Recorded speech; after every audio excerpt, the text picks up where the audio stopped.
Okay, hi everyone, Mr. Dunn here. I just wanted to put together a quick recording to show you guys how to use or how to log into Education Perfect to help you with the work that you'll be doing over the next couple of weeks. Quickest way to find the website is just to go through Google. So I'm going to Google Education Perfect, click on the first result, and it should take you to their login screen.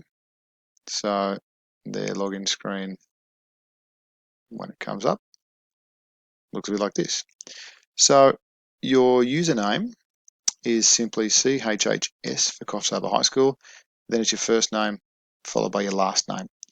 I've done up an example student who I've called John Student. But your login name will just be CHHS, your first name and your last name. Please remember there's no dot in there. There's also no number after your name, so it's going to be a little bit different from your DET login. If you've got a hyphenated surname, in most cases, the surname in here will also be hyphenated. So it'll be your first name and then first last name hyphen second last name. Your password, the first time you log in, your password is just your first name. All right. So I'll type in John for this guy. You have the option to change that if you'd like to later on. I suggest you do that. If you ever forget your password, please let your teacher know because we can always reset it just back to your first name. So CHHS, first name, last name for your login, first name for your password. And you can see here, I've got the option to change that password the first time I log in. You should do that. That's good online practice. I'm not going to for the moment.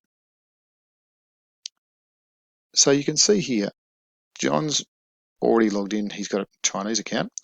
He doesn't have any history or geography though.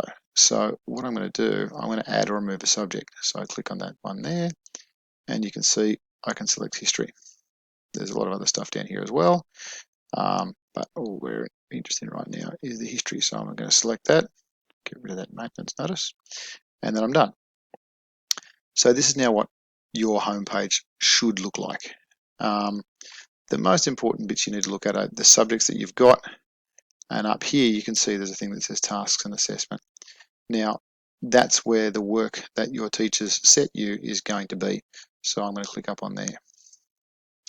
This is going to look maybe a tiny bit different from what yours looks like because John's got a language task already due. Here's a history task though. It's called Movement of Peoples. Now that's a task that's been set for everyone in Year 9. That's the first one we've set on our big group, Google Classroom. So to do that assignment, simply click on it. And you can see it's due in 16 days. So I click on the assignment and it opens up the assignment page. And you can see this is only going to take me around 16 minutes to complete. And I've got to do it by April the 10th.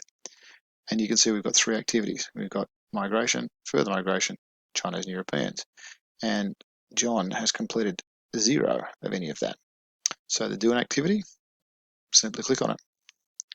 And you can see here that you get a little overview of what this little lesson is. So you've got an overview, some questions, and an exercise. All right. And up here it tells me how much I've done. I can click on start here or start down here. Either way, it doesn't matter. Once I do that, it opens up the task. Hopefully, mine's taking a little bit longer. There we go. So you've actually got, so over here you've got the sections, our overview, the questions, and the migration exercise. If you don't get time to finish it in one go, you can always click on save and exit. You'll save your progress. If you're tired and don't feel like reading, you can always click the button over here and they will actually read the text out to you. You can have the text read to you if you like. Now, there are generally YouTube videos embedded into these tasks, which if you're at home will be fine. That doesn't work so well if we're at school trying to watch this. So you can simply see that this there's a video here to watch with some information. Click on it and it starts to play. I'm not going to bother with watching it. I just want to show you how this thing works. Once I finish watching it, I click on continue down the bottom here. You can see I'm on slide 1 of 3. I click on continue and I'm on to the second slide. And I've got some text here. I read that, I understand it. I continue. Some more text here. once I've finished this little overview now, because I've seen the 3 slides, if I continue on, you can see I go to the next question. So the next section. The next section are the questions. And there's a series of questions here. Now you've got to pick an answer and submit it. Now, I didn't read the information, so I don't know what the answer is going to be for this one. Where was Australia's first convict settlement? If I guess and say Uluru. Now, it's gone red because I got it wrong. And I can see that, oops, in fact, it was Botany Bay. Oh well, maybe next time. When you're done with the first question, you simply go on to the next one and answer them. Okay, so that's pretty simple, right? You've got some multiple choice questions. You choose whichever one you think is correct. Once you get through all the questions, you've got to go through them. You can go on to the answer at the end. This is a written work. So you've got a task you've got to do. You've got to describe your life in the early stages of settlement. You've got to think about those things.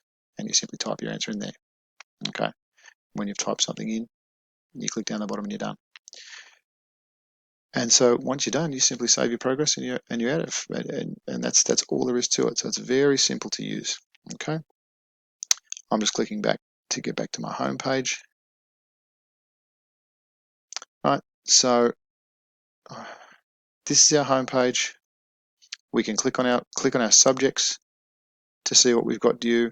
We can also click up here where it says tasks and assessments to see what we've got due. This one will be more useful if you've got tasks in different subjects.